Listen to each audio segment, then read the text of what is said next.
Hello, and welcome to another episode of Beyond the Bots, the series where we shine the light on the impressive world of FIRST. We connect with the FIRST robotics community, and we explore the possibilities within FIRST and beyond. I'm Blair from FIRST, and it's my pleasure to be with you for another fun and exciting episode. We are really psyched about this show because we get to announce some award winners and finalists and focus on the amazing creativity in the FIRST robotics competition community. Now, we're also going to share some of the skills challenge submissions that were submitted from around the world. There's a lot to celebrate. So, let's begin with a big congratulations to all the teams who won awards in their regional and district award shows that took place locally, regionally over the last few weeks. Great job turning 2021 into a big success. Now let's continue the celebration by looking forward to 2022. We are so excited to, hopefully, fingers crossed, return to a regular in-person competition season next year. And to give a little tease and get you pumped up, here's a look at the recently revealed 2022 season theme. Transportation, to me, on many different levels, represents freedom. If you could innovate to change someone's life, what would you deliver? If your dreams could appear before you, what would they look like? What innovations would you like to see take flight? Are you ready to explore the unknown? How would you go? Where would you go? And where would you land? If you want to go fast, go alone. But when you want to go far, go together. Today's kids that embrace technology will raise the bar and make better forms of transportation more energy efficient, more cost effective, faster, and capable of dealing with whole new environments that we can only dream about. We need you. Together, we're driving FIRST forward. Are you ready? Are you ready? Are you ready? Are you ready? Let's go!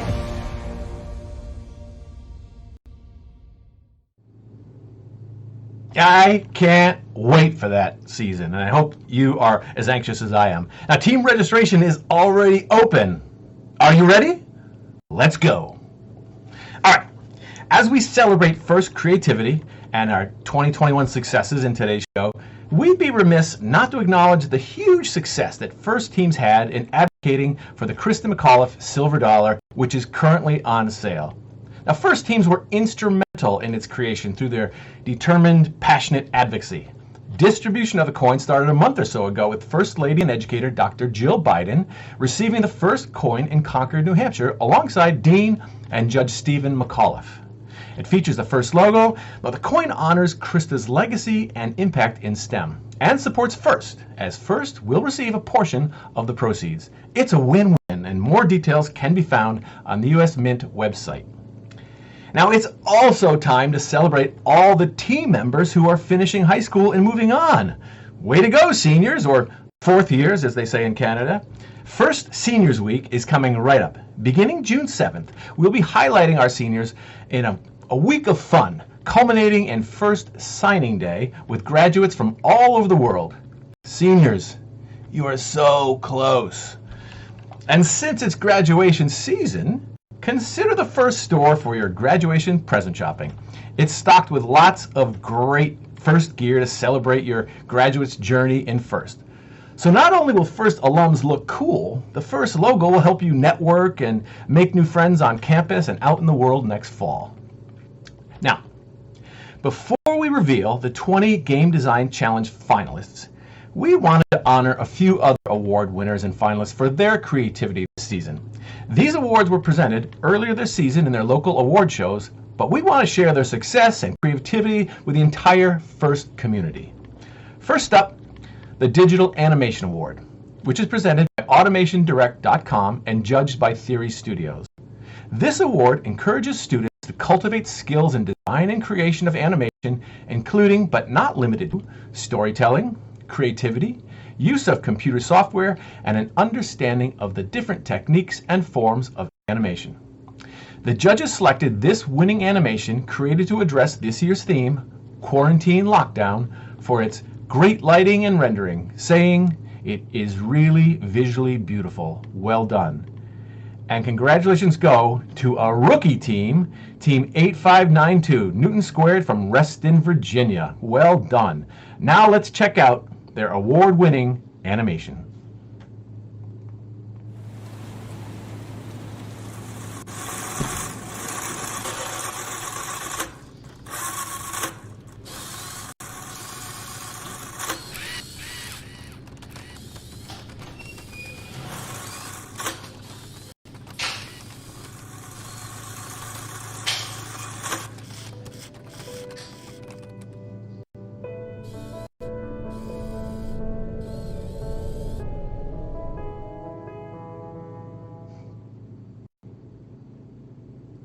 Wow. Nice job, rookies. Veterans, watch yourselves. Now let's move on to the Safety Animation Awards sponsored by Underwriters Laboratories, where we had 2 runners-up and 1 winner. Our first runner-up was selected by the judges for Best Messaging. Congratulations go to Team 4909, the Bionics from Billerica, Massachusetts. And now, let's watch their animation.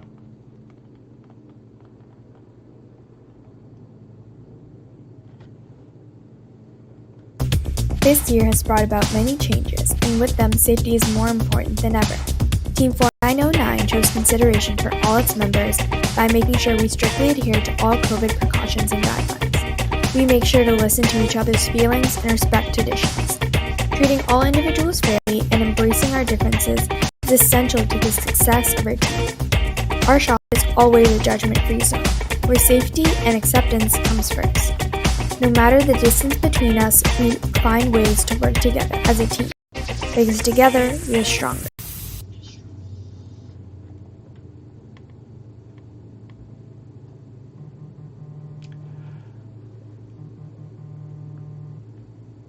The other runner-up for this year's Safety Animation Award was selected by the judges for being most creative.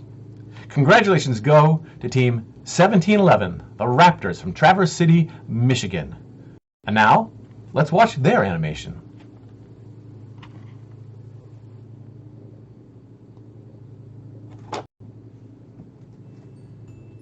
Robotics means teamwork. However, building a team is not like building a robot.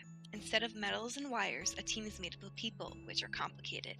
In order to have a successful team, everyone needs to be shown kindness, respect, and acceptance. Teams are not perfect, they go through both good times and bad times.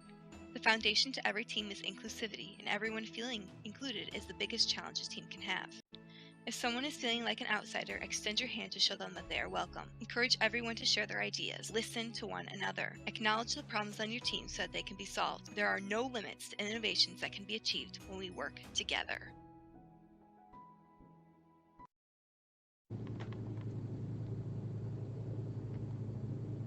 Well done.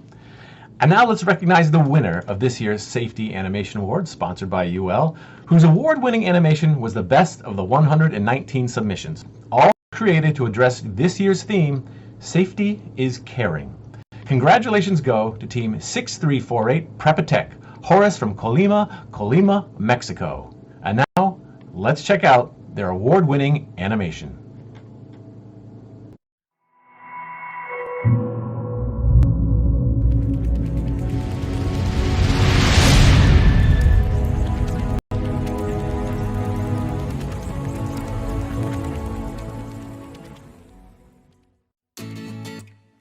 Hi, welcome to the psychological safety lesson. Caring for each other's feelings and mental well-being is a key for being a strong team.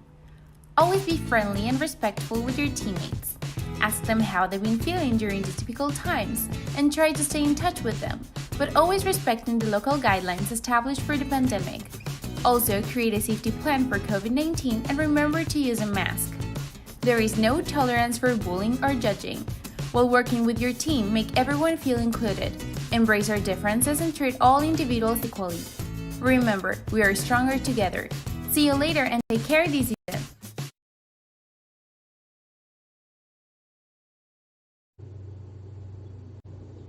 Congratulations to all of our runners-up and finalists for their creativity in those animations.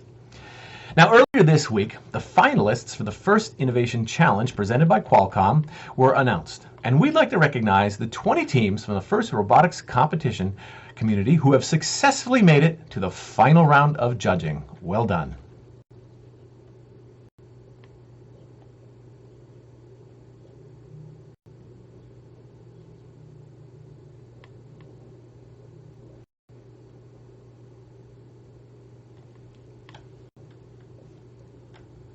A big congratulations to all the finalists, and good luck at the 2021 First Global Innovation Awards powered by Star Wars Force for Change, which will be presented on June 30th right here on First TV.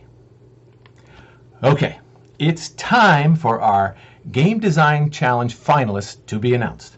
But let's start with a big picture overview of the submissions, because your game submissions were amazing, fun, and unbelievably creative. You far exceeded our expectations in this challenge. Here's some fun facts. There were 1,378 game submissions, of which 233 were water-themed games. That's 17%. You really want a water game. And we had 28 food-themed games and 9 music-themed games. We had 3 Kraken games. We had 4 games named Fossil Frenzy. We had 12 games starting with the word gold. We had 15 games all named First Responder, and 16 games starting with the word treasure. We had 17 mining games, 19 carnival games, 23 games starting with the word operation, 27 games actually named Pirate Plunder, and 43 total pirate-themed games. Pirates is definitely where it's at. Now, the state of the world was definitely a theme, and we had 18 pandemic-themed games. We had Operation Vaccination, Pandemic Pandemonium, Pandemic Panic, Vaccine Venture, Pandemic Reloaded, Vaccination, Find the Cure, Project Pandemic, Pharmaceutical Formulation, Vaccine Rush, First Immune Response, and Infection Inflection. And we had 2 game names which truly captured the state of the world and what we missed. Working from home and time to travel. Now, teams are all about food, spend a lot of time together, spend a lot of time eating together. Food was definitely on your minds. Of the 28 food-themed games, special shout-outs to these games which had the tastiest names. Flapjack Stack, Parmesan Panic, First Goes Bananas, Ramen Rush, Apple Mania, Fast Food Frenzy, Cookie Chaos, Cake Countdown, and First Ice Creamery. Yum. Now, I'm a little surprised and disappointed that pizza didn't get a game. Come on, we need to step that up. All right, music was also another popular theme, with disco being a particular favorite game theme. We had Musical Madness, Music Madness, Rhythm Remix, Band Brawl, and then Disco Odyssey, Disco Fiasco, Disco Fever, and First Disco Dance-Off. Yeah, time to put on the pumps. And finally, a shout out to the teams for these super fun, creative, weird, somewhat troubling game names. We had Cowtastrophe, Island Insanity, No Bueno Volcano, The Crazy World of Plastic from our team in Poland, and from Taiwan, Chinese Taipei, we had Teeth Surgery. And this one just takes the cake. Vincent Van Goes to the Museum. All right. Fun stuff. Very creative. Thank you, thank you, thank you. Now it's time to meet the finalists. To present the 20 Game Design Challenge finalists, we've gathered an all-star roster of first volunteers from the external game design review team. Now, this is the group who review the games before we release them. They're not here to critique the games or make suggestions because the judging process isn't over yet. The 20 finalist teams will undergo further interviews by the first robotics competition game design team here at headquarters as we narrow down these 20 finalists to select 3 winners. So, to be clear, today's presenters were not judges and did not select the finalists. They're just here to present the finalists and celebrate the successes of these teams. And our presenters will not be involved in the final judging. One more important note. There's actually been a positive outcome of the pandemic here at First, as we've been able to concentrate on the game design process more fully and get ahead of our normal design timeline. The 2022 and 2023 games are already and were very solid and nearly finalized. When we reveal those games, you might see similarities between parts of submitted game submissions and our games, but we want to ensure you that our games were well underway before we started reviewing your submissions, and First Headquarters really only reviewed the top 90 games, so we did not see every game design. After the 2022 and 2023 seasons, any game concepts or ideas which are incorporated into a future FRC game will be credited to the team originating the concept or idea. You will get your due. And a reminder that all 20 of our finalists will have their games put on the First Robotics Competition game shelf, and you very well might see the winners' games in future seasons. Now, joining me to present our first 5 finalists are longtime First volunteers, Rachel Moore in Texas and Terrell Birch from South Carolina. Welcome. Thanks, Blair. Thanks, Blair. Well, I guess we'll start off with our first game, our first finalist. Our first finalist is Airfare Team 1619, Upper Creek Robotics from Longmont, Colorado.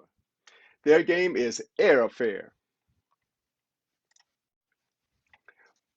Airfare Team 1619, buckle up your seatbelts and secure your seatback tray tables.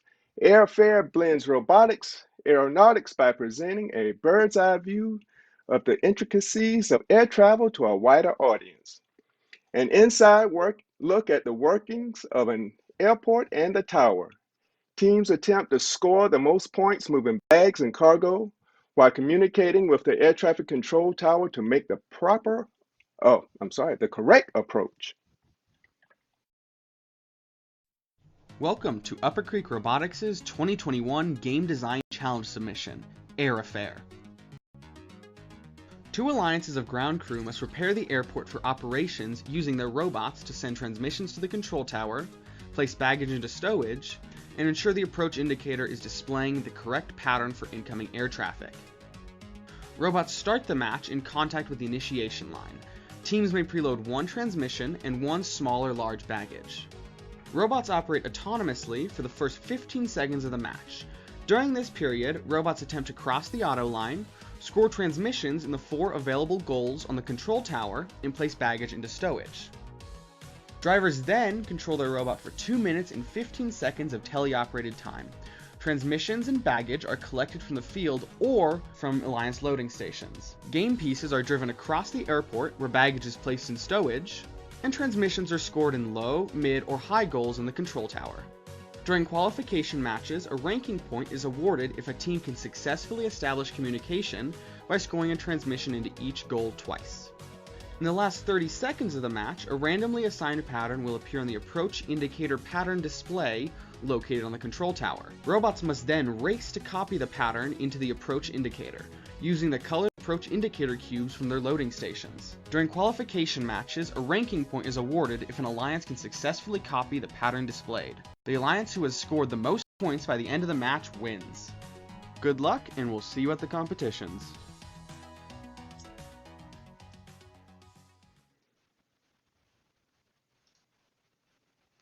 Wow, Terrell, there's a lot going on there, but I love that big central control tower.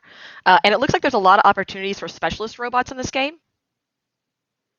Oh yeah, I agree. This is going to be a really exciting game, especially with the end game and trying to match up the patterns to score.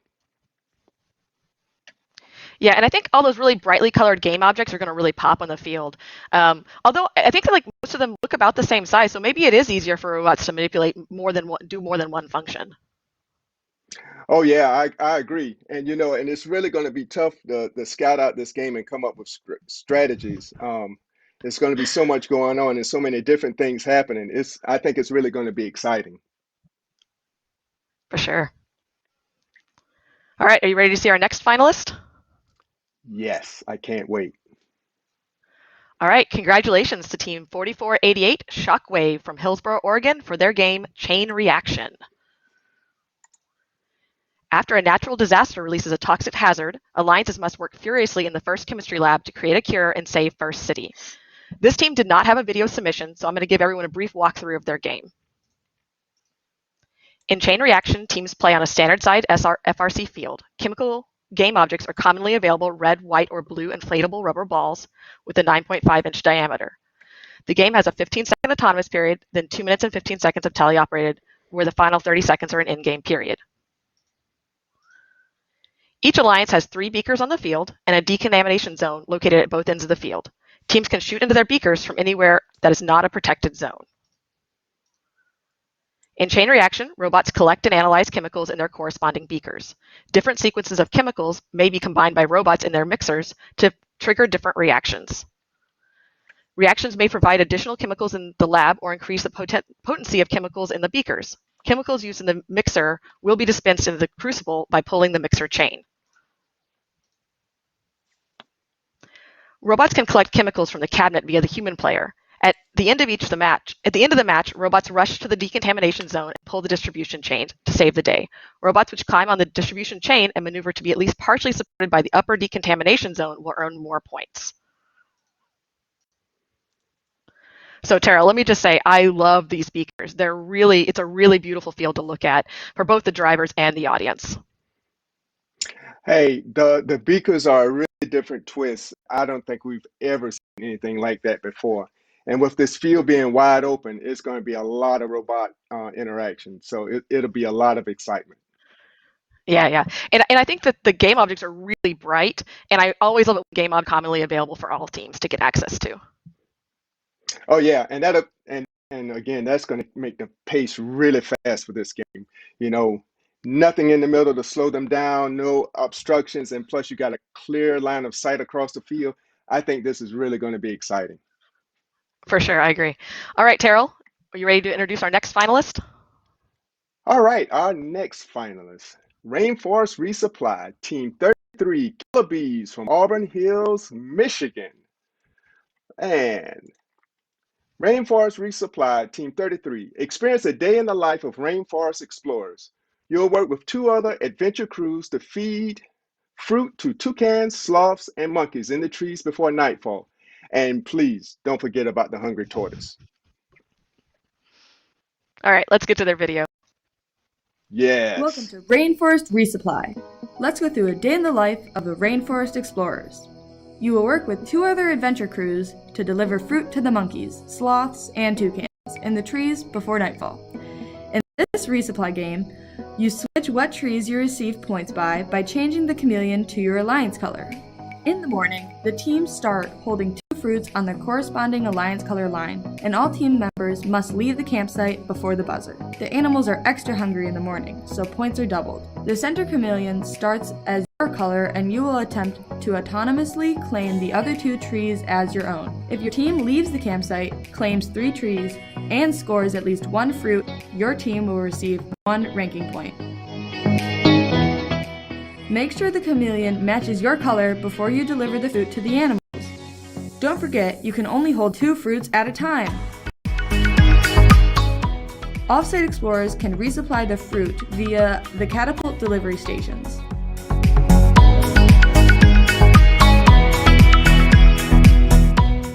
If you cannot deliver fruit to the trees, there's a hungry tortoise by your campsite. Delivering food to the toucans in the highest trees is more difficult, so more points are awarded. When driving around, make sure not to get tangled in the vines hanging from the canopy. Once night falls, in the last 30 seconds, each delivery station will send in a supply package via the catapult. Teams can now extend past 4 feet and work to secure their supplies by placing them on top of the canopy to receive additional points. Or move the supplies to a storage area. Post a guard to receive 2 points per package. 2 explorers can choose to climb the vines to receive additional points. If your Rainforest Explorer scores a total of 20 points during the endgame, your alliance will receive 1 ranking point. The alliance whose resupply mission is more successful wins the match.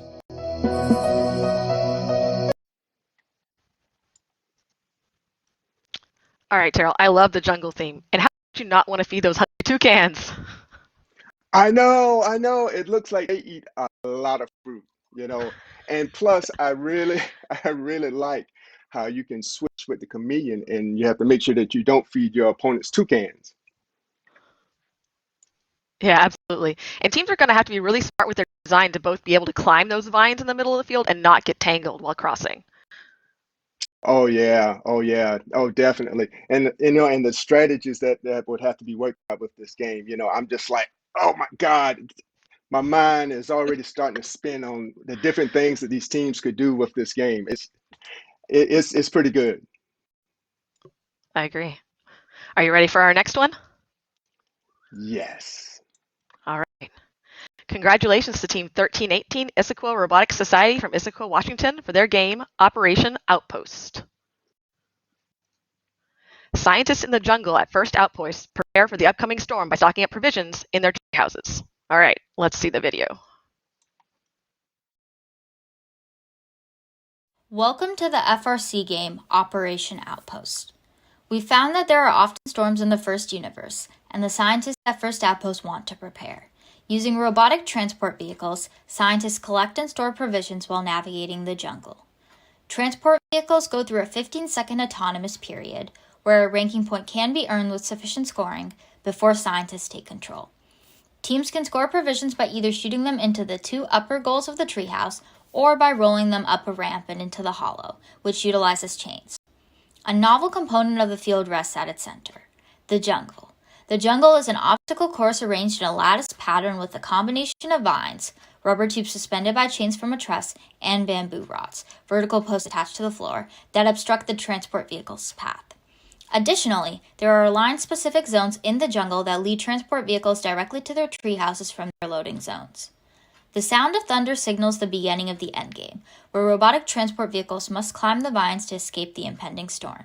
However, as some transport vehicles might not be able to do this, if the ladder found in the Alliance station is filled with 4 provisions and a transport vehicle parks in the tree base, an Alliance can also earn a ranking point. The Alliance that earns the most points wins the match.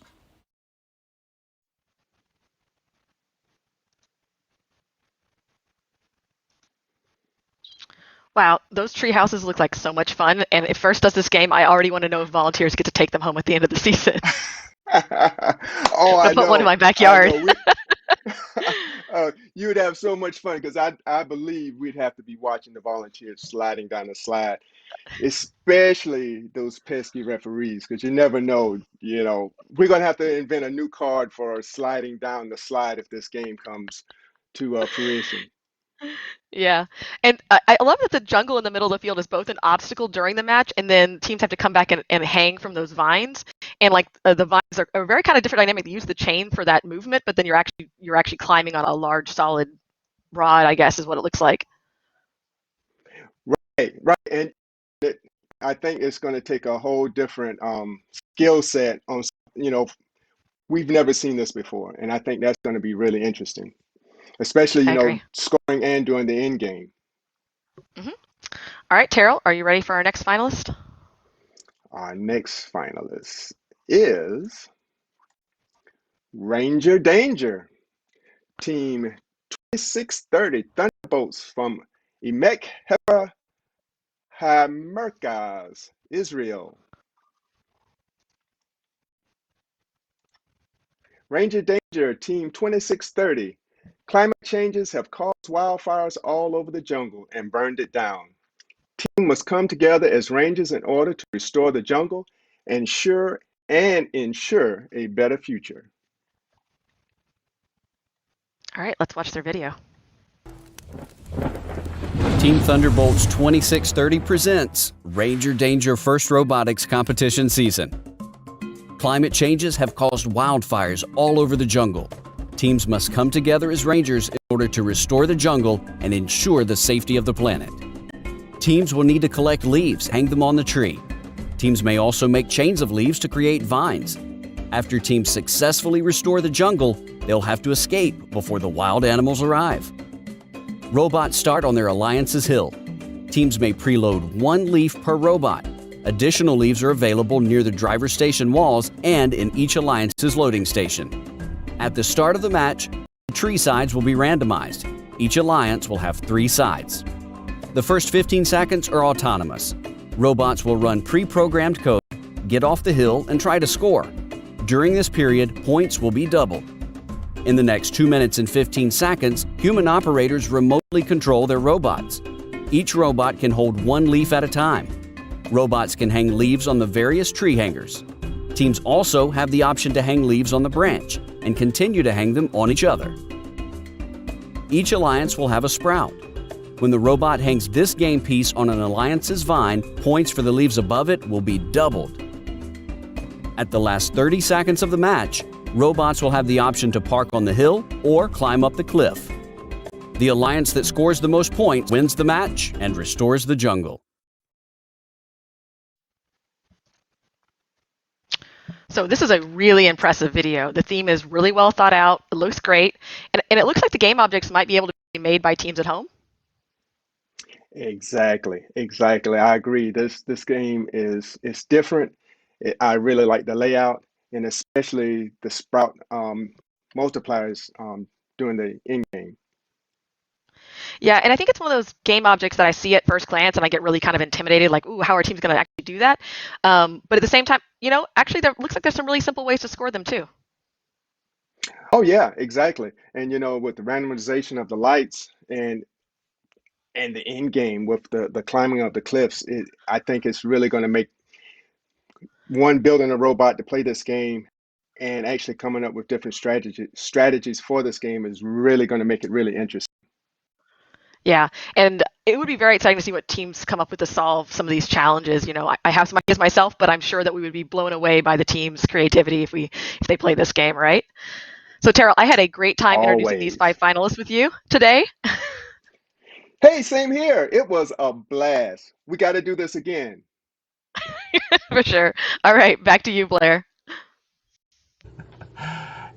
Hey, thanks. Great job, Terrell and Rachel. Rachel, we'll see you later in the show. Terrell, you've done your 5 games. You're free to go. A reminder that this show is live, and we want to hear from you in the chat. Cheering on our finalists, lobbying for games. Who knows if the FRC judges are watching? We'll see. Your voice will be part of the conversation today and after we reveal all of our 20 games. We'll get to that a little bit later. Now, before we present our next group of finalists, let's take a look at some of the amazing machines, the coding, the driving, and the shooting that were submitted as part of this year's Skills Competition Challenge.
Wow. So impressive.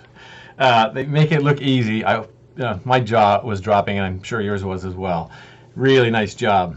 All right, let's move on to our next group of finalists. And to present our next 6 finalists, please welcome Troy Douglas from Long Island, New York area, and Jared Russell out in San Francisco. Take it away, guys. Thanks, Blair. Jared, there really were some cool and impressive games in our group, I have to say. Yeah, there really were. There creative game pieces, creative game mechanics, and awesome theming and integration of the theme.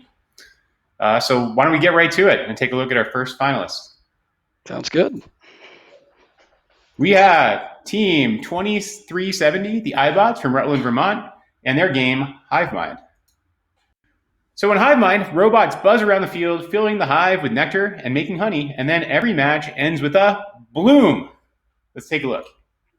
Team 2370, the iBots, present the 2022 First Robotics Competition game, Hive Mind. This cooperation game celebrates the essential role that bees play in our environment and food chain. Hive Mind is about working together to overcome challenges and think strategically, just as bees do. Humans have realized the challenges that bees are facing and have created bee-bots to assist in hive building and pollination, both incredibly important to our shared survival.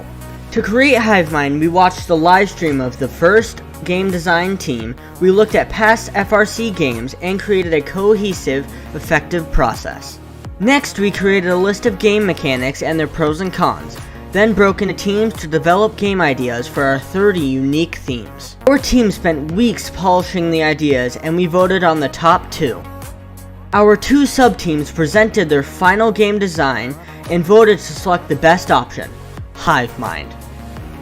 We then created a virtual board game students could play online to test scoring balance and strategy variations. We experimented with a variety of game components, scoring calculations, gameplay options, and game balance concepts. We developed a complete game that all levels of teams could play and would be visually clear and exciting for both teams and spectators. The first 15 seconds of the match is the autonomous period, where teams place their workers on the initiation line. Once the match starts, teams can score preloaded nectar into their hives. In teleoff, the robots continue scoring nectar into the hives. We also exchange nectar through the exchange to produce honey, another game piece that can be scored in the hives. The last 30 seconds of the game is the end game period. Robots work to open the flower by pushing a button, spinning a wheel, and spinning a chain loop. Earning 60 points in the end game earns your alliance a rank point. Thank you to all the students, mentors, sponsors who made this game possible. We hope to play Hive Mind with you.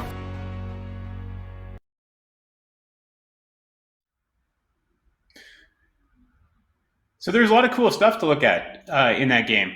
The first thing I love about this is the explanation of the process and going through the process of brainstorming and whittling down to a great concept. That's, I think, how all great games get made. The next thing I love is the theming. The bees are obviously super important, and I love the way that they work things like nectar and honey and the blossoming of a flower into the game. It's a pick and place challenge where teams are placing balls and honey into the goals. And I like that there's subtle differences in what it means to manipulate those game pieces. Balls, you just need to sort of get them in the area and they'll fall right in. With the honey, you actually need to align it. And then in the end game, I really love that there's 3 very different tasks that teams have to do together in order to unlock the flower and get the big bonus. No, I definitely agree. I think there's a lot of stuff here for teams to do. It really pushes for them to work together. And I also really like the fact it's a nice open field, so it looks like there's going to be great audience visibility on this field. Yep, I agree. All right, so let's take a look at our next finalist. So our next finalist is Team 1678 Citrus Circuits from Davis, California for their game Storm Surge. Let's take a look at their video.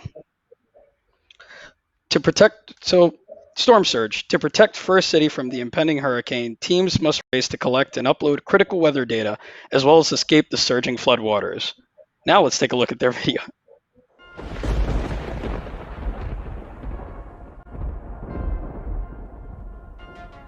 Welcome to Storm Surge. As a dangerous hurricane approaches First City, robots in a remote base must race to upload crucial weather data before the storm hits. Alliances of 3 robots each place data packets onto the memory caches and shoot data packets into the data ports, uplinking to the cloud at the end of the match to send the remaining data to First City. Robots start on the charging line opposite of their driver station preloaded with 1 data packet. Due to the intensity of the storm, robots cannot communicate with drivers and must operate autonomously first 15 seconds of the match to score data packets into the high and low data ports and queue data on the memory caches for increased scoring bonuses. For the remaining 2 minutes and 15 seconds of the match, the worst of the storm has passed the island, allowing drivers to control their robots in the teleo-operated portion of the match.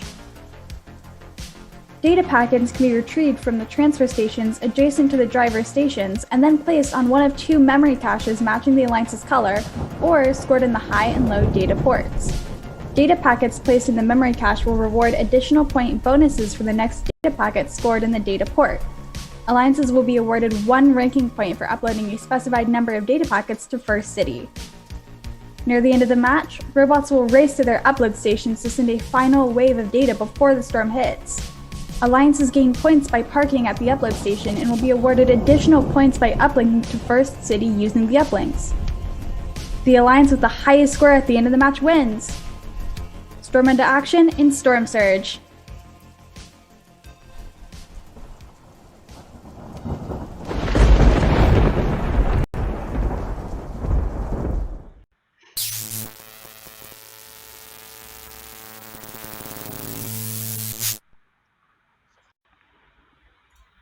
Really great animation, and I really like the way that they kind of used the story to really describe various game mechanics of the game.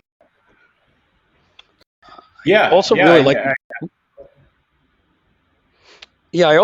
the geometry of the upload stations. It's sort of it's different. It's different than anything I can think of in previous years. Yeah, it's the first thing I noticed is the giant triangles on the field really are visually striking. I love the game pieces. It makes me kind of crave a donut. And I love the theming, although I think it's kind of weird that a Northern California team has a theme around flooding. I think that it's just going to be a really nice game in terms of like flow around the field, with the fact that you have different areas, you have different tasks all over the field, so it really prevents like a stagnant robot flow on the field with this game. Yep, totally agree. All right, let's move on to our next finalists. Team 503, Frog Force from Novi, Michigan, and their game, Micro Mayhem.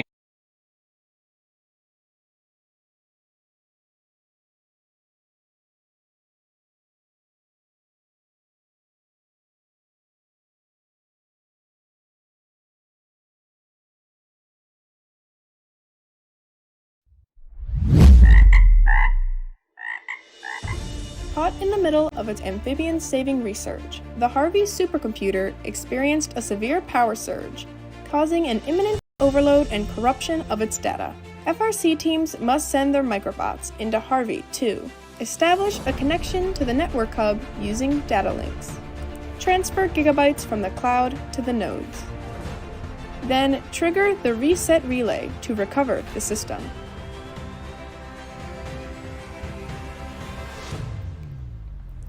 At the start of the mission, alliances of 3 teams place their robots on the field. Each robot may preload up to 1 data link and 3 gigabytes.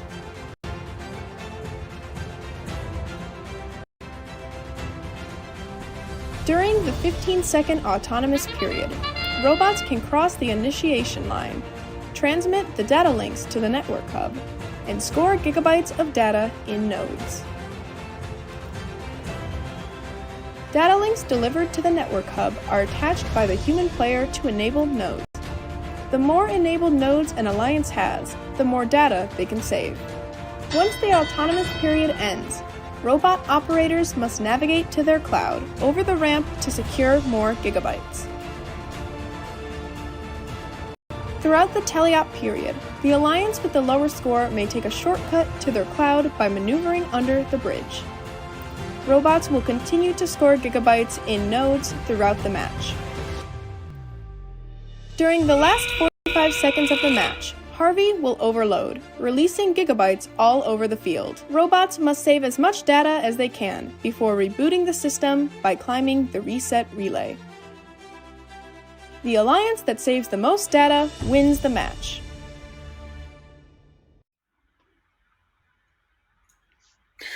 Yeah, so another great concept. I love the theme, once again, of being inside of a computer. I also love the subtle at the beginning there, that the supercomputers doing research to save amphibians. So some nice subtle team theming there too. I really love the marriage of a really proven game mechanic, like shooting a ball into a high goal, with this other game piece using the chain, the node. And I love how they play off of each other, and how scoring one game piece unlocks opportunities to score the other, which I think really opens the door to interesting collaborations. No, I definitely agree. I really, really like the use of the chain as a game piece with this game. I think it's really unique. I think it's going to challenge teams, and I think we would see a lot of really unique solutions to that challenge. Yeah, it's definitely one that, even as a veteran of FRC, you look at that game piece and it's not immediately obvious how you should best manipulate it. There's also an aspect of this game that we've seen a few times before, where there's an additional passage open to robots if they build the robot short, which opens an interesting question of what sort of trade-offs teams want to make, because doing everything becomes a lot more difficult when you have to package everything into a small form factor, and when the exit point of your high goal shooter can't be quite as high. So it's interesting to see how teams are going to take on that challenge. Exactly. Overall, really great game. It's really, really exciting. I think it'll be an exciting game to watch. Let's go to the next game, to the next finalist. So our next finalist is Team 2706, Merge Robotics from Canada, Ontario, Canada, for Save Our Species. Prepare for an extreme challenge where the goal is to save eggs of an endangered species from different terrains and transport them to the safety of another planet with a more stable ecosystem. Let's watch their game animation. Welcome to the first robotics competition game, Save Our Species. You have been sent an extreme conservation mission to the planet Mergius. The planet is in a state of impending ecological disaster. You must gather the eggs of an endangered species and deliver them to your spaceship. Your alliance must navigate through caves, mountains, volcanic terrain, and ruined forests to rescue as many eggs as possible. The eggs have 3 distinct color variations: pink, orange, and green. Your task is to gather eggs and place them into hatchery baskets brought down to the planet's surface. Each egg placed into a basket gives the alliance points. Survival rates increase when similarly colored eggs are placed together, so placing eggs into baskets of their corresponding color increases the points they are worth. To increase a basket's survival rates, a golden egg can be added to one of the nests in your spaceship. An incubator on the surface develops any egg into a golden egg. Robots place an egg into the incubator, turn it on, and wait until the golden egg is ready. They then take the golden egg and deliver it to a crewmate. Before coming aboard, the golden egg must pass through a decontamination portal, and a crewmate will then place it into one of the 3 colored nests. Placing a golden egg into a nest doubles the point value of all eggs in the corresponding basket on the surface. Golden eggs can also be placed directly into the baskets for a large point value. As dusk approaches and the temperature drops, the egg baskets must be lifted to safety. Each basket hoisted up earns more points for the Alliance. If all baskets are brought onto the spaceship before nightfall, alliances will receive a rank point. Night signals the end of the conservation mission, and although both alliances have fought to ensure the species' survival, only the alliance that has received the most points can be declared the winner.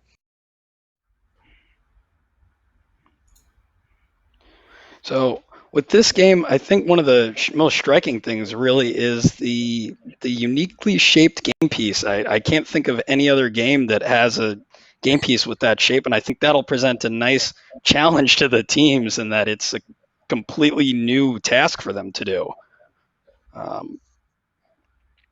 Yeah, absolutely. I really also like the terrain, the different terrains. I think that'll give you a nice variety of robots with different abilities. It's really an important decision when they're actually designing into what they're looking that their robot will be able to do. So I think we'll see a lot of different configurations, a lot of different robots, different strategies. Yeah, it kind of harkens back to the 2016 first game in some ways, where there were those different types of terrain segments, and it was difficult to build a robot that could deal with all of them effectively. The other thing I really love about this is in the end game, the climbing onto the handle on the chain. That's a pretty difficult challenge. If that handle is just sort of dangling there, it's going to be difficult to react off of that to grab on. So that's something that's definitely unique and novel, and I would be excited to see teams tackle that. I think that would definitely make for an interesting game, especially for anybody watching, especially also for the volunteers. Sure. All right. Let's move on to the next finalist, which is Team 4159, Cardinal Robotics from my hometown of San Francisco, California, and their game DNA Dash. DNA Dash uses proven game mechanics and clever theming, and splices them together as alliances of nanobots feed aminos into ribosomes, score nucleotides on helixes, and then climb onto binding sites. Let's take a look at the video. Welcome to the first robotics competition, and this year's game, DNA Dash. 2 alliances of 3 nanobots each race to repair DNA helices and deliver aminos to prepare protein for transport. Nanobots score points by placing nucleotides on the DNA helices and shooting aminos into ribosomes that are on the side of the field opposite their alliance station. Points can also be gained by climbing the poles called the binding sites. Each alliance has 1 ribosome on the opposite side of the field, 1 DNA helix at the center line, and 1 shared DNA helix at the middle of the field. Each helix's upper racks will be randomized at the beginning of each match. However, the bottom racks will remain the same throughout every game. Aminos are available in 6 stacks of 5 along the perimeter of the field. Besides the amino stacks, nanobots may also acquire additional nucleotides and aminos from the 2 loading bays at their alliance station. Nanobots start each match touching their alliance wall and may preload up to 5 aminos or 3 nucleotides.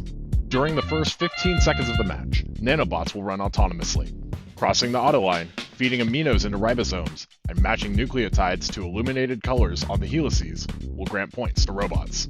During the next 2 minutes and 15 seconds of the game, teams remotely control their nanobots and continue to score aminos into ribosomes, hang nucleotides on the racks, and complete DNA helices during qualifying rounds. Completing the shared DNA helix will reward both alliances 1 ranking point. During the endgame, nanobots will prepare for protein transport by climbing onto binding sites. Each nanobot that successfully climbs or parks will receive points. Should all 3 nanobots successfully climb, or 2 nanobots climb and 1 nanobot parks, protein transport is considered complete. The alliance with the most points by the end of the match wins and repairs the cell.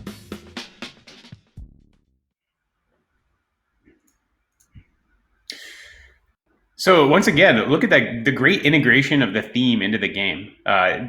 This really works that DNA theme into every aspect of the game in a way that's visually striking, makes sense, and also exploits some really cool game mechanics. I love how clearly the ribosome scoring game mechanic is using those 4 different letters of the DNA, and I like how they're randomized, just like how every individual's DNA are randomized. I also love how scoring discs, it's clearly borrowing some inspiration from disc golf and utilizing a known scoring geometry that I think is going to work great. I think you're going to see teams that try to do pick and place, as well as to try to launch those discs in order to score from a greater range. No, I definitely agree. I like the fact that there's so many different ways to score on this field. It really lends itself to robots of all different abilities and skill sets to have something to do in this game, and it really encourages teams to work together to get the highest score possible during this game. Just overall, it's really visually appealing. I think this would be a very exciting game to watch from the audience point of view. Absolutely. With that, we can go to the next finalist. is Team 4201, the Vitruvian bots from El Segundo, California, for their game Set Sail. Raise the anchor and get ready to set sail. Teams will be racing to fill their ship deck with cannonballs and loot caches to prepare for the journey on the open seas. Let's watch their video. Ahoy mateys! Welcome to the first robotics competition, and this year's game, Set Sail.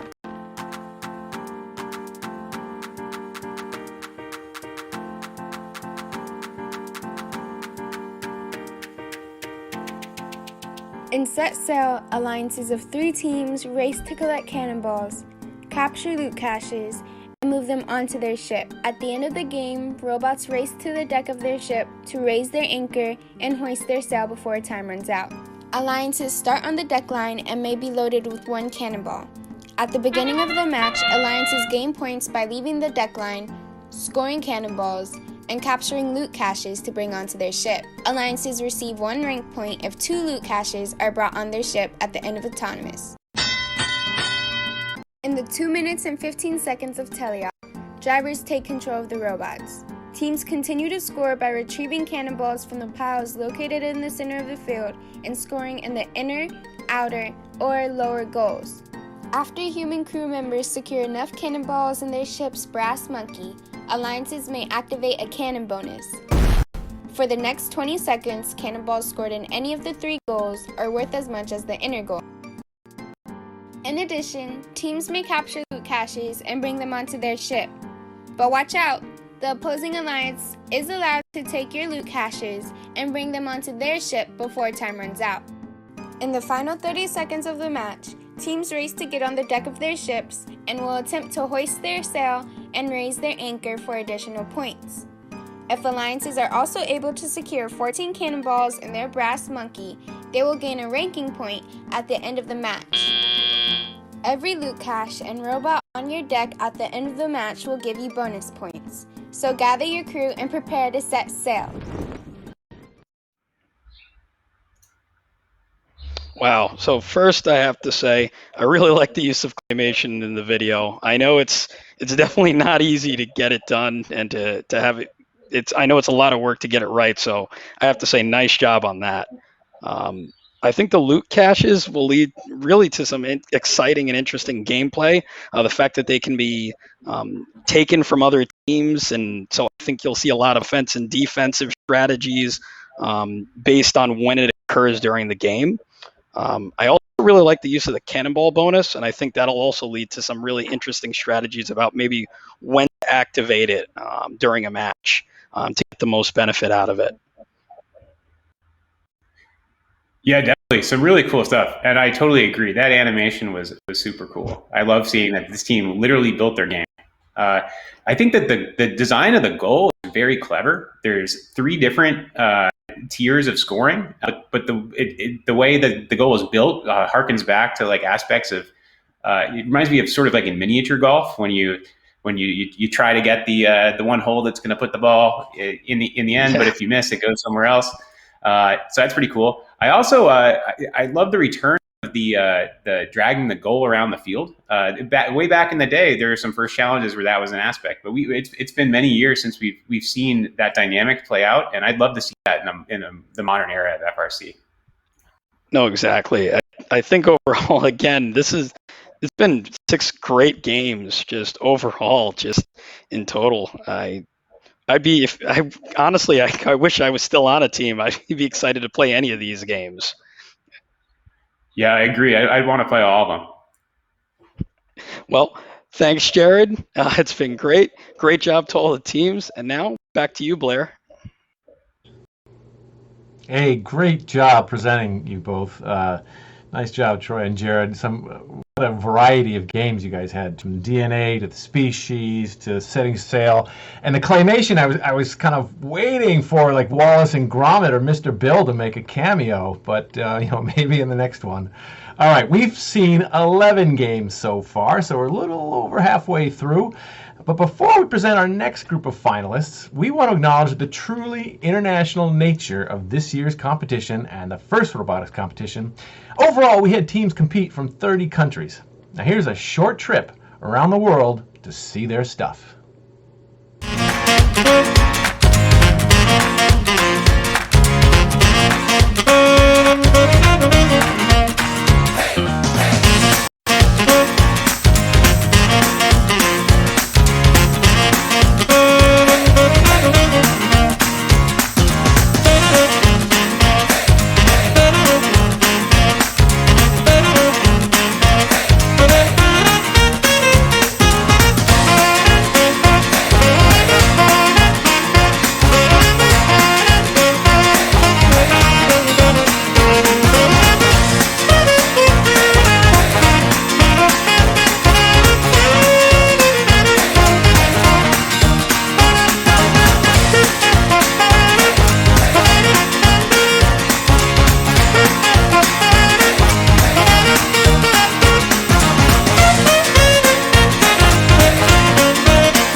It's so great to see FIRST teams in robotics competing around the globe. FIRST is everywhere.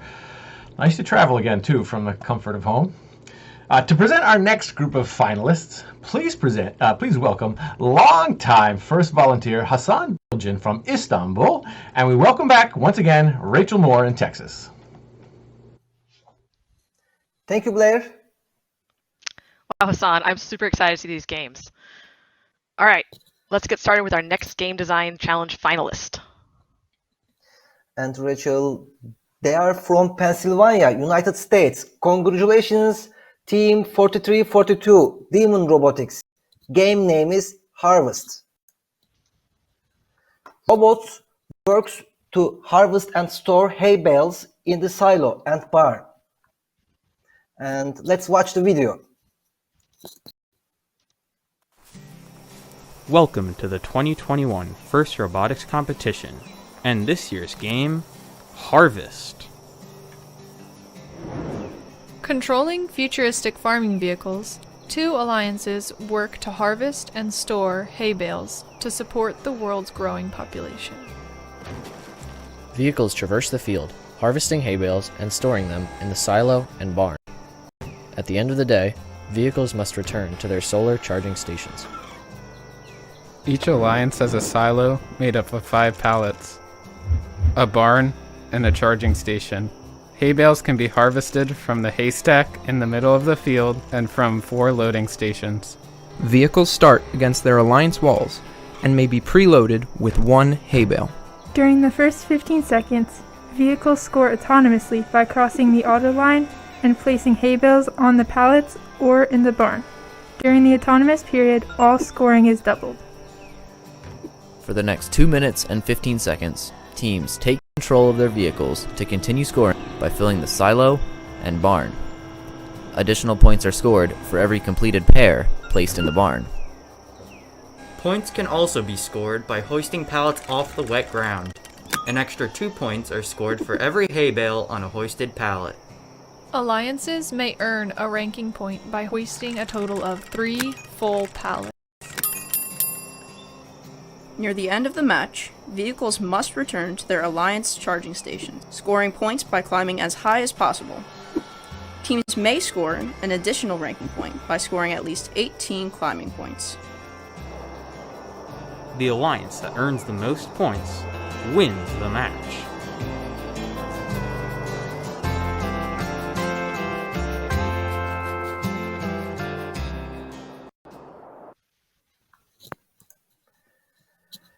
Rachel, I like the pyramid-shaped charging stations. This will cause very creative climbing strategies.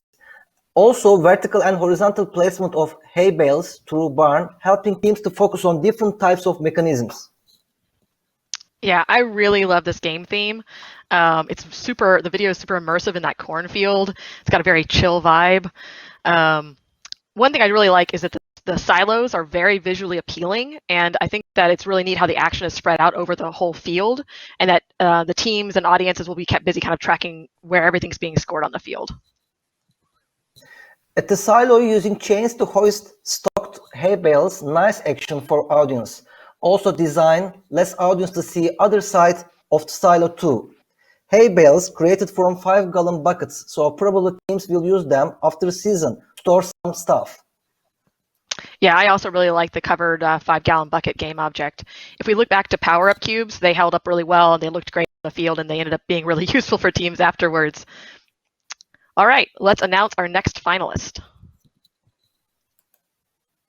Congratulations to Team 1306 Badgerbots from Middleton, Wisconsin for their game Cargo Clash.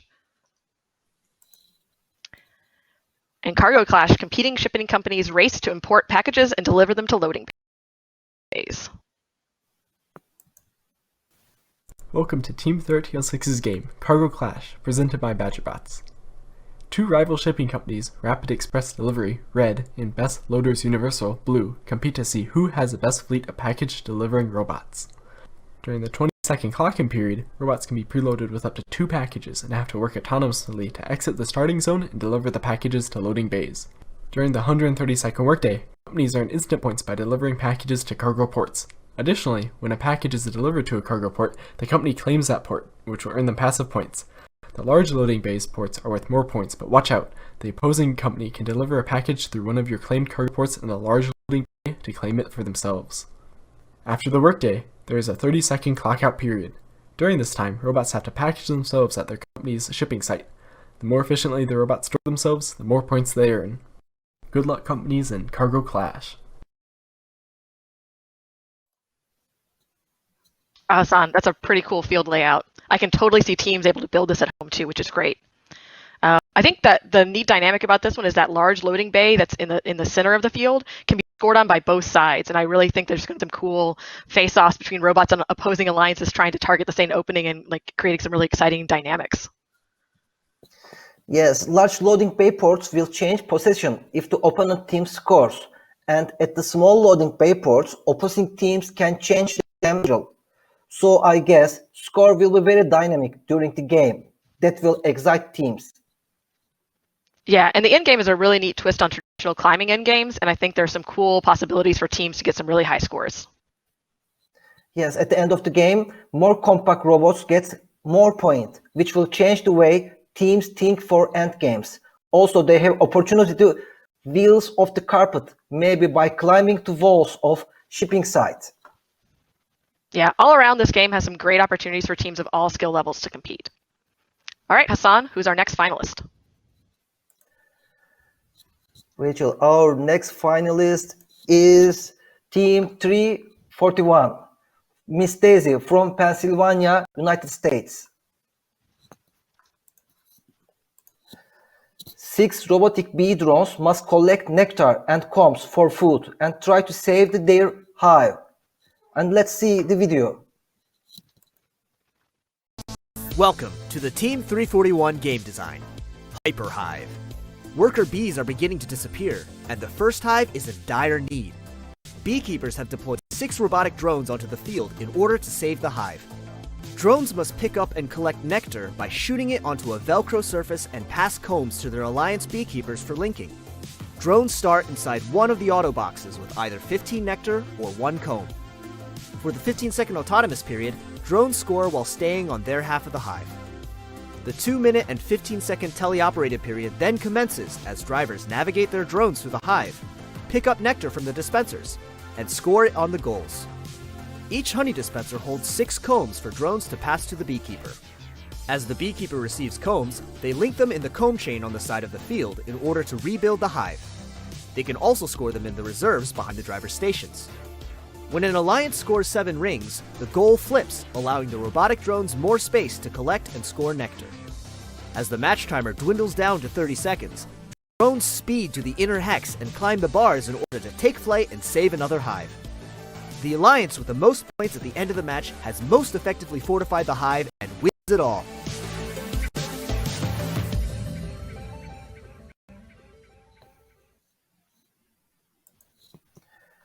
Rachel, audience will love to watch hardworking drones in action on this field. Yeah, this game is super cute. I love the branding in the video. One thing I noticed is that during autonomous, they split the field down the center line in the long way, and that's really different than what we've seen before. So it's kind of a new thing without fundamentally undermining some of the practices of autonomous protections we've seen in other games. The other thing I think that's really cool about this game is the creative use of the chain element. It's a really neat dynamic between the robots and the human players. Yes, the use of the honeycomb will be very exciting for human players.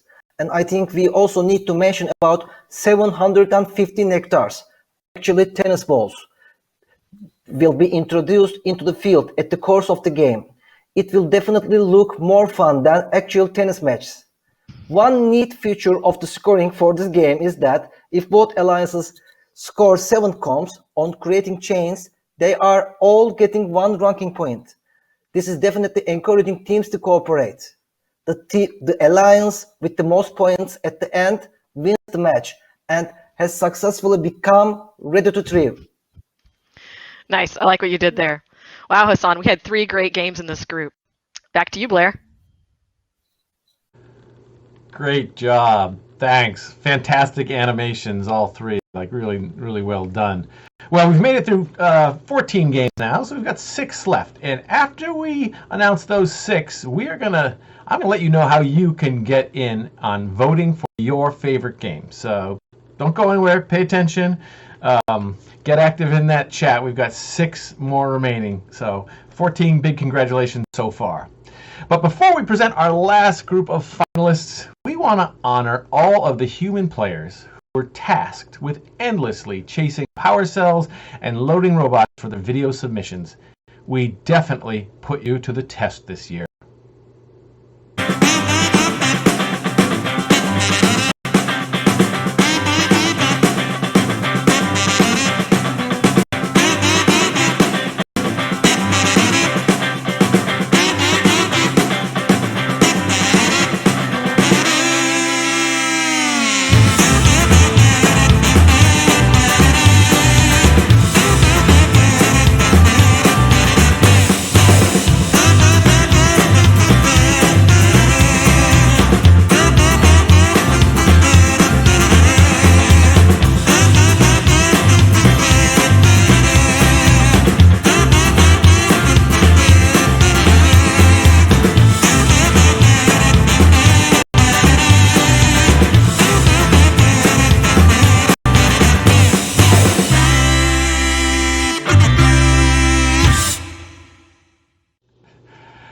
What a workout.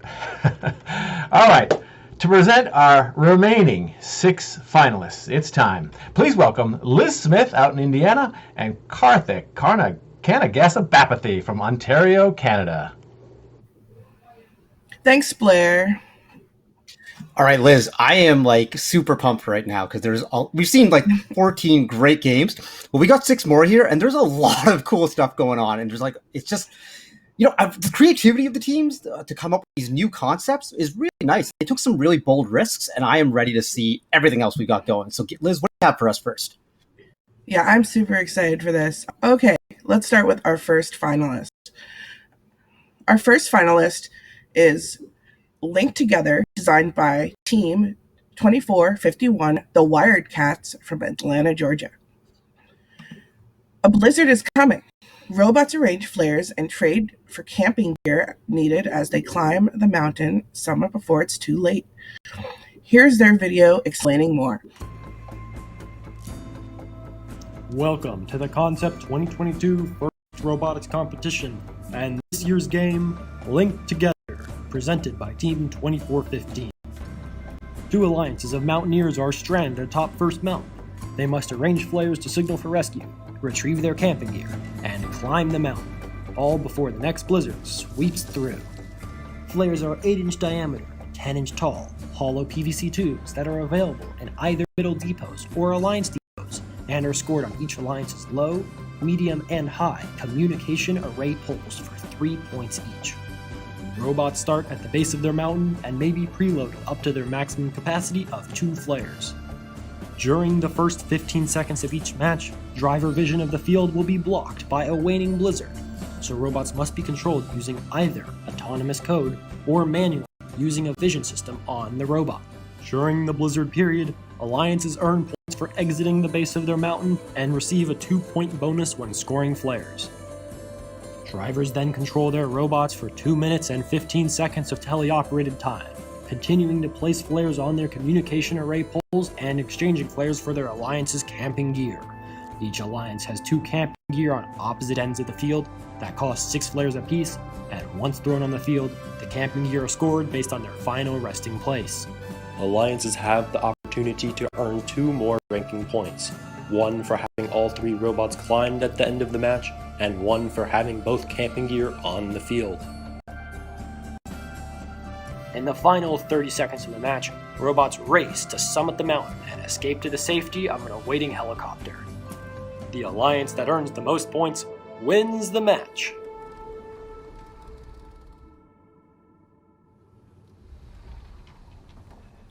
All right, Karthik, this is an awesome game. I was really blown away by their animation and thought there were some really great and new elements. But first off, I thought it's great to see the blizzard mode back and the driver's view obstructed during the first section of the match.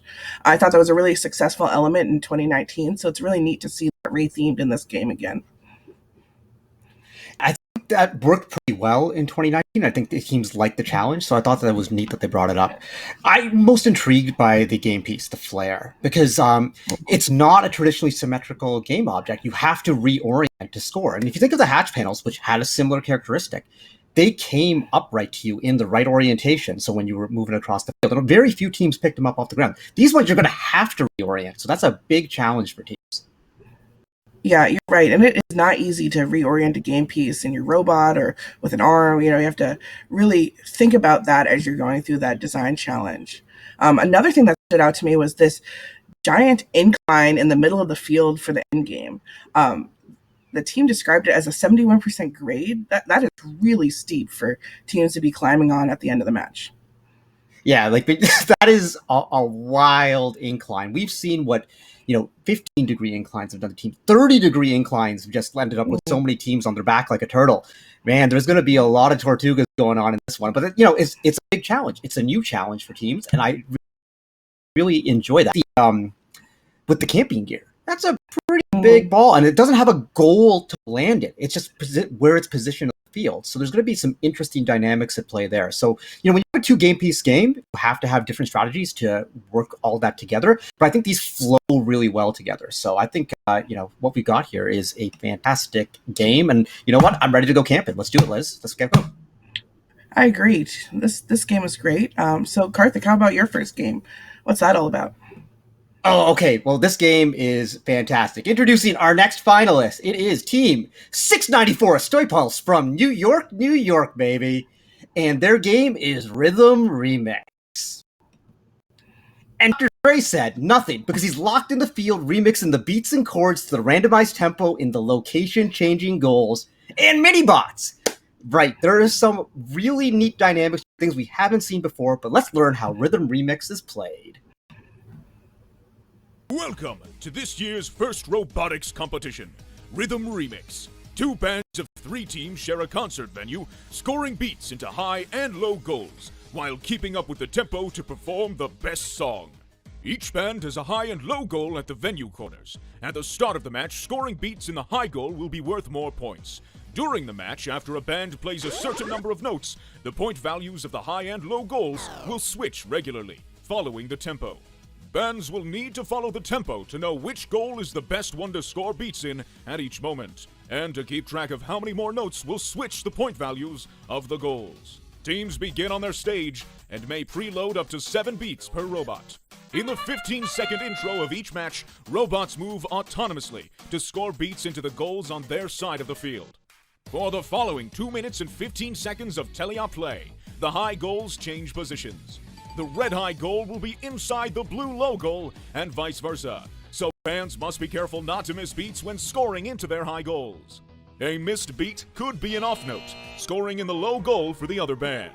Bandmates remotely control their robots to acquire and score beats gathered from their mixer or the concert floor. Robots can pass under the bridge between their mixer and goal to score beats faster, or score from their protected booths to avoid clashing with the opposing band. As beats are scored, they are either randomly reintroduced to the field or redirected for bandmates to supply to robots at their mixer. One time during the teleoperated period, alliances may release chords, which either band can acquire and play for an increased point value. At the end of their performances, bands perform an encore by deploying their mini-bots, which earn points for the bands by attaching to, traversing, and reaching the end of their tracks. The alliance that earns the most points performs the best song and wins the match. All right, these teams are taking us to Tomorrowland. Like, this is really dynamic. We've not seen anything like this. And, we've seen a bunch of themes. Like we got the bee themes and we got the camping themes, but this is like a concert. So this is kind of, when we do that whole, like, the Champs is like this big concert, this big show, the game really flows with all of that. Strategically, there is a lot going on. The risk reward of having, the red and blue goals stacked together at certain points in the match. And I say certain points in the match because the locations of the goals change, and it's not like they're moving around like we've seen in the past, like where, they're being dragged around, but it's like sometimes you're scoring in the corner, sometimes you're scoring in the other corner. And, for all the drive coaches out there, it's like, whoa, you've got a lot of decisions to make. Yeah, for sure. And I think some strategic robot decisions as well, whether you're going to wait for that goal to change and maybe have an easier target to hit, or, are you going to design to score any goal anytime? That's going to be a really cool choice that this game allows for. Yeah, like so often it's just like, okay, well, we've got scoring objects, we're just going to fire will, but now you have to be a little more cautious about this, or like a real emphasis on accuracy. And, our friends, the mini-bots, they are back. We haven't seen them since 2011, but they're going horizontal on a chain. So that's a really neat dynamic, right, Liz? Oh, yeah. Yeah, I really like bringing back the mini-bots. I think that was an awesome visual thing to do back in 2011. So seeing them back, but different in a different way, is a really neat aspect of this game. Yeah, and I thought it was a bold decision by 694, because I know, in 2011, there's some people who didn't love the mini-bots and the mini-bot concept, so they took their own spin on it, and they came up with a new way. There's a different set of scoring that really plays well to it. So I love it when teams are able to take something from the past and say, okay, let's find a way to make it better. So that was really awesome. Rhythm Remix, great job by Stoy Pulse. Love to see it. Hey, Liz, what do we got next? All right. So I'm here to talk about our next game, and that is Rumble in the Jungle, discovered by Team 708 Hatters Robotics from Horsham, PA. Teams collect fruit and score relics to restore the temple, then climb tree vines at the end of the match. Plus, human players get to play in a tree house. Let me give you a little bit more detail about how this game works. Rumble in the Jungle is played on a 27 by 54 foot field called the Ruins, where two alliances of 3 teams each need to collect the fruit that has been displaced and relics to restore the newly discovered temples in a 2-minute, 30-second match. The match starts with all robots starting on the opposite side of the field from their driver stations. During the 20-second autonomous period, robots can fully break the riverbank plane by moving forward, locate and score a relic, and score fruit in any of the cavities. At T equals 10 seconds, an aftershock hits, and an additional 40 fruit per tree are released onto the field from the hollow. At the end of the autonomous period, another aftershock happens, signaling the start of the teleoperated period. Teams then have the remaining 2 minutes, 10 seconds to locate the relics needed to restore the temple and score fruit in the cavities.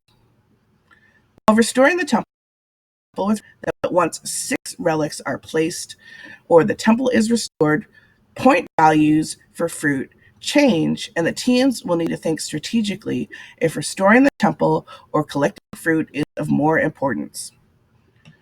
Fruit starts the match in robots and in each canopy and in each hollow. Fruit can be returned to the team via human players, also known as explorers, in the treehouse. Another aftershock hits with 30 seconds remaining in the match and is identified by the sound of thunder. Teams can now earn bonuses by successfully climbing vines that hang from their tree branch or by parking their robots on the ramp route below it. So this game I thought was pretty cool, Karthik. And there is this dynamic where there is a strategic choice between whether you're restoring the temple or creating collecting fruit and kind of that timing of when you're going to score that 6th relic and change that point value, and whether it's worth it to either wait or continue going, scoring fruit and getting the most out of your point value for that. Yeah, there's a lot of strategy going on in this game, but I know I was really impressed by the entire submission from the team, because even though there wasn't a video, it was so immersive where I felt like I was watching a video even by reading their descriptions. Like I can almost picture, like, hear the sound of the thunder hitting with 30 seconds and like boom, and then the aftershock is happening. So it's really a testament to the different mediums that teams can use and the different skill sets that our teams possess.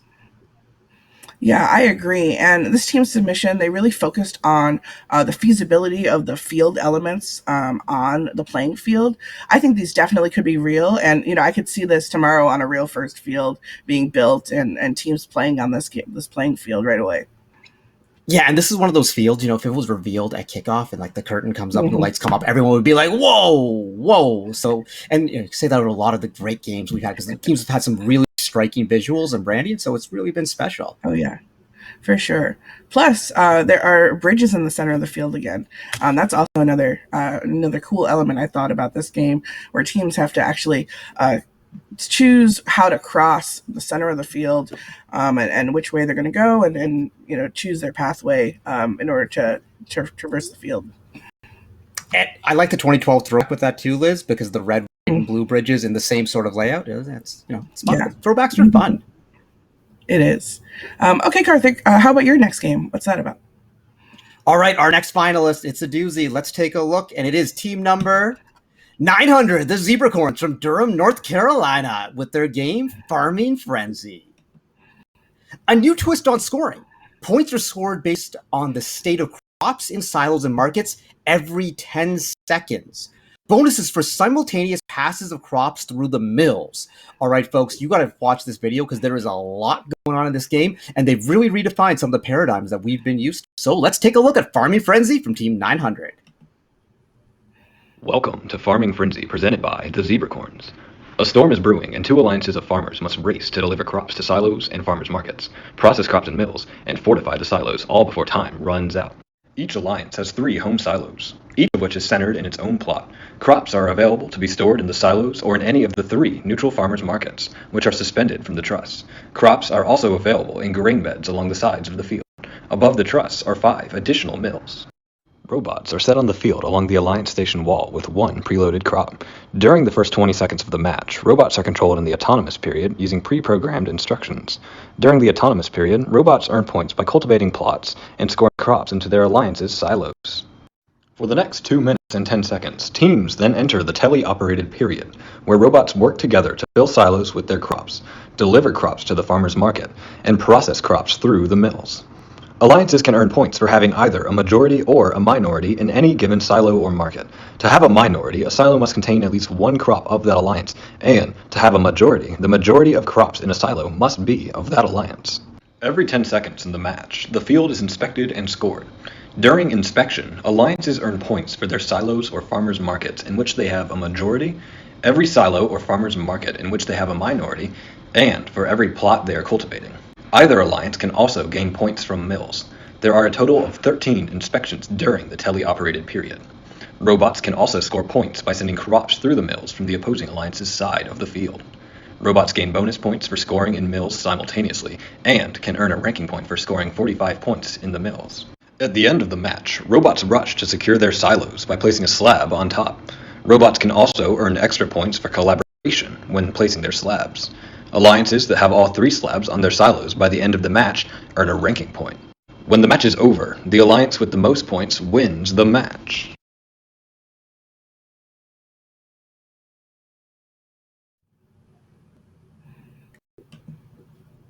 Okay, so this game, you look at that field right now, Liz, and you see a lot of things that look really familiar. It looks like a very traditional FRC field. We've seen goals of that size. We've seen goals of that shape. But there is nothing conventional about this game. The scoring is totally different. I guess the closest thing we saw was in 2018 in Power with the scale, but you could overload a goal, but you're only going to get the majority points. And you can just get 1 ball or 1 scoring object, a crop, it's so many themes. It's hard to keep track. Is it a B? I don't know. But you get one of those in the goal, and you get the minority points right there. And they take a snapshot of the field every 10 seconds. So it's up to you to reverse it for afterwards. And that is really neat. You have these overhead goals where you're just trying to pass things through. And then if you can get two robots, or maybe one robot, or two robots to shoot through at the same time, you get more points. So there's simultaneous scoring is being rewarded. And we saw a little bit of this in Power Up this year where it wasn't specifically rewarded, but like how cool was the visual when like two robots were just like pounding the inner portal, And that's so incentivized here. So there's a lot going on, but Liz, what do you think? Yeah, it's really neat to have that dynamic where the drive teams are going to have to think about what strategic choices they're making throughout the whole match and choose, which goal is the best one to score in, which goal am I owning, which goal do I have more points, and what is going to be the optimal move for me at this second of the match. And that's something I really liked in Power Up and really like about this game as well. Yeah, and in Power Up, you were kind of working on the scale and the switch. You had like two that you're kind of choosing from. Over here, you've got 9 places plus the pass-throughs with the mills going on. That every time you grab a game piece, you got to be making a strategic choice. I often say that FRC games is kind of like high-speed chess, but this is really it. You've got to be looking at the full state of the field and really kind of capturing what's going on and be able to do that repeatedly because you have these 10-second intervals along the match where it's not like, oh, I've got control of this goal, I can just not worry about it anymore. It's like I have to see what's going on.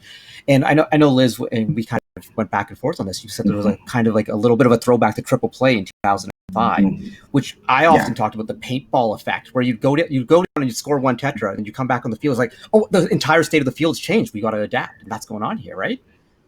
Right, yeah. Where are you going to place your piece to make the best move? And that makes this game really dynamic, and I think it's awesome. Yeah, and it's called Farming Frenzy, and this game would definitely be a frenzy. So congratulations to Team 900 on becoming one of our game design finalists. But we have 2 more finalists to introduce, Liz. Isn't that right? So what do we got next?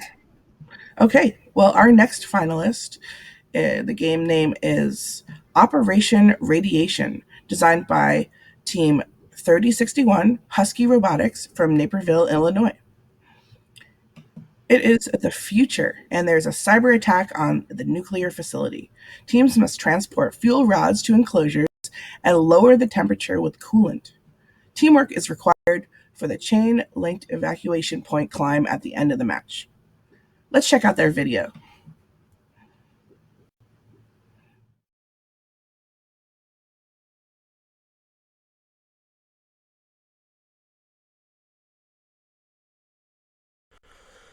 Welcome to Operation Radiation. We've got a lot in store for this game, and in this video, we'd like to give an overview of our exciting and innovative field. Operation Radiation depicts a future built on nuclear energy. Our field elements, coolant pipes, fuel rod enclosures, and evacuation points reflect the real challenges of a cyber attack on a nuclear facility. The primary field elements we've created are the fuel rod enclosures. These give robots 2 different options to decontaminate. They can either drop fuel rods in the openings at the top of the enclosures, or place fuel rods through the front openings, which are at the same height as the loading stations. We thought these 2 methods created an intriguing strategic choice for teams, due to the trade-offs between the convenience of the side opening's height and the ease of dropping fuel rods at the top. Our secondary field elements are the coolant pipes. We have not 2, not 3, but 4 openings for coolant to be scored per alliance, 2 on-center and 2 off-center as an added challenge for robot dexterity. Coolant is used to score points and lower the plant's temperature, but scoring coolant in different pipes earns points and lowers the temperature at different rates, an interesting twist that ensures excitement throughout teleop. Operation Radiation also features a revamped endgame period, as robots must conquer the evacuation point, a climbing apparatus unlike anything teams have seen before. A single chain, looped around 3 poles, creates a unique challenge for alliances requiring coordination as they ascend to escape the radioactivity. The evacuation point also requires robots to climb at varying heights, challenging robot designers to expand the robot's mechanical capabilities. The chain is free to move through its pivots, which allows it to change heights unpredictably when a force is applied. We've also implemented a point incentive for robots climbing above 18 inches. It's going to be really hard for robots to achieve this alone, so teamwork is imperative. Operation Radiation's unique field elements force teams to go above and beyond to save First City. The future needs all of our collective minds to ensure a better tomorrow. We know Operation Radiation is a go. Okay, Karthik, Operation Radiation. First off, I want to talk about this end game. There's a unique climbing structure in the center of the field, one for each alliance, but they utilize this chain element in a unique way where um, it's all tied together. So you really have to work together with your alliance partners in order to get the maximum points out of that climb. Yeah, Infinite Recharge, we had like the single pivot climb balance, and that was challenging enough. But this one, it's going in three directions, so you can get three robots up there, but just dynamics and play and the coordination between the teams and be able to manipulate your center of gravity. There is a lot. It's definitely a unique climbing challenge. But Linz, I got to talk about this theme here. We started with like bees collecting nectar and just like pollinating and happy stuff, and now we're at nuclear meltdown. So our teams have totally spread the gamut across all of this. Yeah, for sure. This is an awesome theme, and the radiation theme. It's almost like a modern Steamworks theme, where Steamworks is turned into nuclear power, which I thought was a unique little throwback back to the Steamworks challenge. Especially, when you look at some of the strategic elements in here, like the lowering the temperature at different rates. And that also provides a different kind of strategic choice for teams to make in the match and figure out, are they going to go for a more difficult goal, for a higher reduction in the temperature, or are they going to just try to dump a whole lot into the lower reward goal that may be a little bit easier to score into? Yeah, and the other thing I loved about this game, Liz, it's like a very clean game. We've seen a lot of games with like a lot of new wild dynamics, but you don't necessarily need to do all that stuff. You can have great games that are simple, and this one is just kind of, it's elegant, and then it's got that wild end game challenge, which is, would be enough to challenge teams for an entire season. So very good stuff by Husky Robotics here. I agree. I think the team has really seems to have thought through how teams are going to play this game and allowed for different ways for teams to score. Okay, I think we have one more game on our list. Karthik, what do you have to show us? Oh, I'm a little sad that this is our last game. This is so much fun. Like, can we just go through all the entries here? It'd be great. But no, our next game is great. It might be my favorite. It's hard to pick a favorite, but this one is really special, and it is from team number 2168, the Aluminum Falcons from Groton, Connecticut. First Thunderation. So let's bring the thunder and see what they've got. That's right. Meteors, minerals, railways, uphill push carts, shooting, efficiency boosts, and balancing. This game takes traditional game dynamics and puts a brand new strategic spin on all of them. This game has a lot going on, but it is so cool how they make it all work. And I'm just excited. So you need to take a look at this video. Welcome to the Aluminum Falcons 2021 Game Design Challenge submission. First, Thunderation. In Thunderation, 2 miner drone squads of 3 robots each square off to extract energy from debris meteors and collect cosmic minerals in order to repair their exploration craft. The match begins with robots lined up in their landing zone. Teams may preload their robot with up to 10 debris meteors and 1 cosmic mineral. The robots are autonomous during the first 15 seconds of the match, working to reach their mining zone, deliver cosmic minerals to the mineral cart, and/or fill their alliance's extractor. During the following 2-minute and 15-second teleoperated period, human drivers remotely control their robots to collect more debris meteors from the field and from the meteor deposit pods. They also collect and score more cosmic minerals. Human players located behind the Alliance Station walls deliver more meters and cosmic minerals to the robots on the field via the Alliance's loading stations. Alliances earn points for the amount of meteors collected. When the total weight of meteors collected reaches a certain point, alliances earn 1 ranking point in qualification matches and bonus points during elimination matches. Alliances earn a 20-second efficiency bonus whenever the preprocessor dumps. Each alliance's mineral cart starts the match empty and must be loaded through the lower and/or upper ports in the mineral cart with cosmic minerals.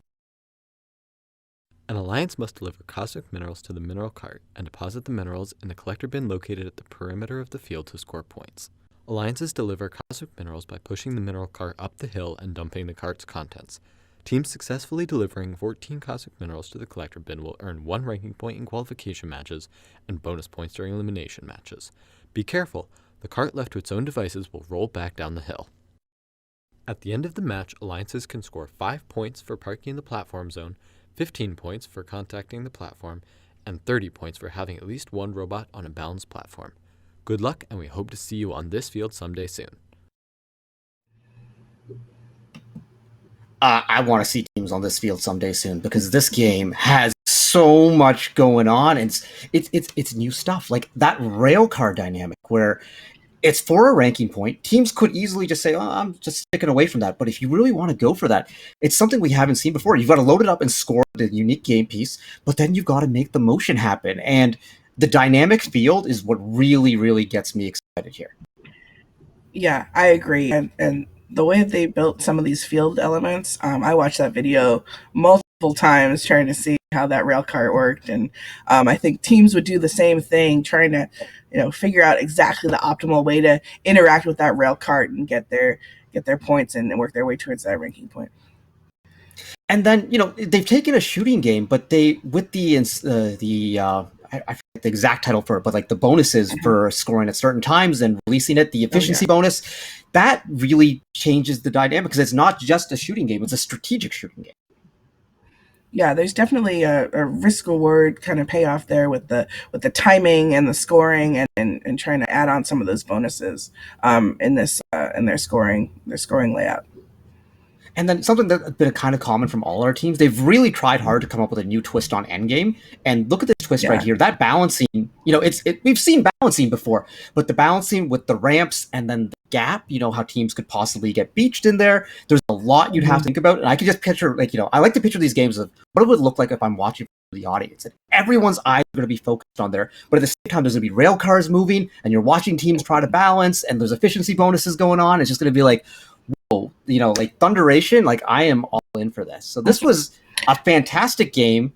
Congratulations to all the teams here for putting together some really, really cool stuff. I know the review committee, we enjoyed watching this stuff. It was really, really good. Liz, any final thoughts?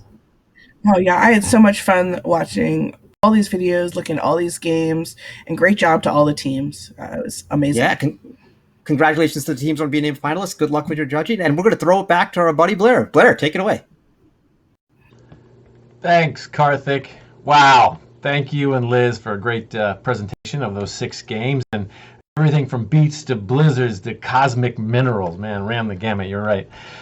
Thanks. And great job. Fantastic bunch of 20 finalists. The first robotics competition staff has a lot of difficult work ahead. And the teams do as well because each will now present their game to the first game designer over the next few weeks. And the 3 winners will be announced during our June 26th award show. So stay tuned and good luck with your presentations. Now, here's how you can vote for your game. Now that you've seen the 20 finalist games, we want to hear from you. Which game is your favorite? You can dig into the details of all 20 game submissions right here.